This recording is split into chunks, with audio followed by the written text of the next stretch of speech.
सुनवाई के दौरान हमने यही बात कही कि जो व्यास परिवार का तहखाना है उसमें दरवाज़ा टूट गया है। अंजुमन इंतज़ामिया की पूरी मंशा है, उनका इंटेंशन है उस तहखाने में कब्जा करने का। उन्होंने दो कंट्राडिक्टरी बातें कही। पहली बात कि हम उस तहखाने में कब्जे में हैं, और दूसरी बात कही कि हम उस तहखाने में कब्जा नहीं करना चाहते क्योंकि हम सिर्फ नमाज पढ़ने जाते हैं और निकल आते हैं। तो दोनों बातें कंट्राडिक्टरी हैं। मैं आपके सामने दोबारा हाईलाइट करना चाहता हूं कि व्यास परिवार के तहखाने का दरवाज़ा टूट चुका है और वहां पे कभी भी अंजुमन इंतज़ामिया अवैध कब्जा कर सकती है। इसलिए वहां पे डिस्ट्रिक्ट मैजिस्ट्रेट वाराणसी को रिसीवर के तौर पे इमीडिएटली नियुक्त करना चाहिए। नहीं, देखिए, आज सुनवाई के दौरान हमने यही कहा कि जो व्यास परिवार का तहखाना है वो इस समय खाली पड़ा हुआ है, उसका दरवाज़ा टूट चुका है और ऐसी स्थिति है कि अंजुमन इंतज़ामिया कभी भी उसमें कब्जा कर सकती है। सबसे महत्वपूर्ण बात यह है कि अंजुमन इंतज़ामिया ने एफिडेविट फाइल किया पहले, जिसमें उन्होंने ये कहा कि उनकी कब्जा करने की कोई मंशा नहीं है, और जो एफिडेविट फाइल किया ओरल आर्गूमेंट दिया कि कब्जा करने की मंशा नहीं है, और जो एफिडेविट फाइल किया उसमें उन्होंने कहा कि पिछले 100 साल से हम यहाँ कब्जे में चले आ रहे हैं और सर्वे के दौरान भी ऐसी घटनाएं हुई हैं जिससे वो कभी भी वहाँ पे कब्जा कर सकते हैं। इसलिए हमने ये एप्लीकेशन फाइल की है कि वहाँ पे ऑर्डर 40 रूल 1 के तहत डिस्ट्रिक्ट मजिस्ट्रेट वाराणसी को रिसीवर के तौर पर नियुक्त किया जाए, और कोर्ट ने दोनों पक्षों को सुनने के बाद अपना फैसला सुरक्षित किया है और 18 नवंबर को उसमें अपना फैसला पारित किया जाएगा। 17 नवंबर को एसआई के सर्वे की रिपोर्ट आनी है और वो एक ऐतिहासिक क्षण होगा। 92 डेज के सर्वे में क्या कुछ हुआ है वो हमें पता चलेगा। और इस फैसले को लेकर के कितना आश्वस्त हैं वो? नहीं, हम तो उम्मीद करेंगे कि फैसला हमारे पक्ष में आएगा।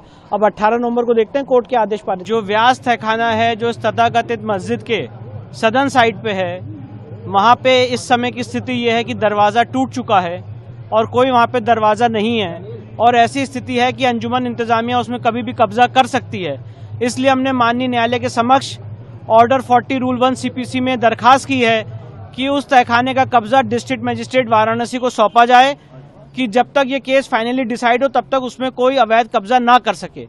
आज दोनों पक्षों को सुनने के बाद माननीय न्यायालय ने इसमें अपना फैसला सुरक्षित रख लिया है और ये फैसला 18 नवंबर को प्रोनाउंस किया जाएगा। अंजुमन इंतज़ामिया की तरफ से कोई आपत्ति? अंजुमन इंतज़ामिया ने इसमें अपनी आपत्ति दाखिल की। उन्होंने कोर्ट में कहा, ऑन रिकॉर्ड ऑन एफिडेविट कहा कि उस तहखाने में हम कब्जे में हैं, और कोर्ट में कहा कि हमारी कब्जा करने की कोई मंशा नहीं है, क्योंकि जब हम वहाँ नमाज पढ़ने जाते हैं तो पेंसिल और मोबाइल के बिना भी जाते हैं, तो हम वहाँ पे कब्जा कर कैसे लेंगे।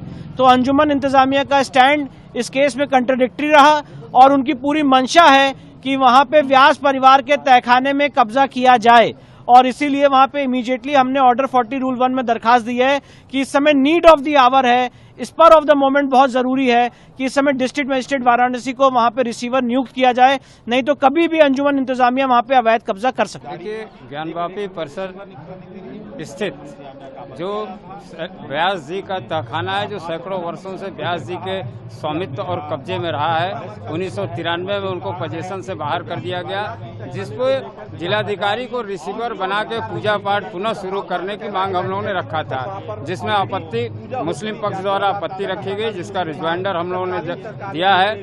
और मुस्लिम पक्ष ने ओरल तो कहा कि जो हमारा कब्जा करने का कोई मंशा नहीं है, लेकिन रिटेन में जो शपथ पत्र एफिडेविट दिया है उसमें उन्होंने कहा है कि वहाँ जो है 100 वर्षों से हम लोग का कब्जा है, इसलिए इस पर रिसीवर नियुक्त करने का अधिकार जो है कोर्ट को नहीं है। ये सारी बातें हुई है और जिसपे उन्होंने सारे पक्ष विपक्ष सबको सुनने के बाद 18 नवंबर तक के लिए फैसले को सुरक्षित रख लिया है। अब 18 नवंबर यानी 18/11 को जो है इस पे माननीय कोर्ट फैसला देंगे कि ये जो है रिसीवर रिसीवर नियुक्त किया जाए या न किया जाए। मुस्लिम पक्ष की आपत्ति अनर्गल है। उनका कहना है कि जो हमारी कब्जा करने की कोई मंशा नहीं है, क्योंकि वहाँ कलम कागज भी नहीं जाता, हमारा कोई रहता नहीं है, जबकि एफिडेविट में उन्होंने दिया है कि हमारा कब्जा है। ये दो अर्थी दो तरह की पैमाने लेके जो है मुस्लिम पक्ष जो है कोर्ट को गुमराह कर रहा है, इसलिए कोर्ट हमारे पक्ष में ही फैसला देगा।